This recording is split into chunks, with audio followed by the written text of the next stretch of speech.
ஆலயா cotton வேட்டிகள், ஷர்ட்டுகள், wedding celebration. கானா தலைநகரான அக்ராவில் தூக்கி வீசப்பட்ட பிளாஸ்டிக் பாட்டில்களை கொண்டு உருவாக்கப்பட்ட பிரம்மாண்டமான கிறிஸ்துமஸ் மரம் பார்வையாளர்களின் கவனத்தை ஈர்த்துள்ளது. சுற்றுச்சூழல் ஆர்வலர் மக்காஃபுய் அவுகவுக் என்பவர் 2017ஆம் ஆண்டு முதல் பிளாஸ்டிக் கழிவுகளை சேகரித்து அதனை பொது கலை அடையாளமாக மாற்றி வருகிறார்.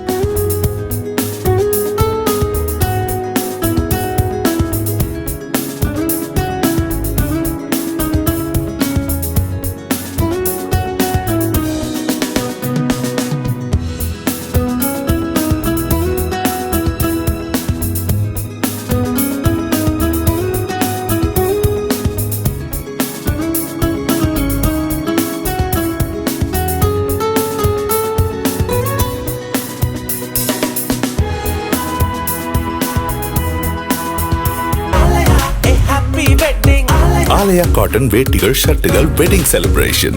பிளே ஸ்டோர் மற்றும் ஆப் ஸ்டோரில் இருந்து பாலிமர் செயலியை QR கோடு மூலம் பதிவிறக்கம் செய்யுங்கள். செய்திகளை உடனுக்குடன் பெறுங்கள்.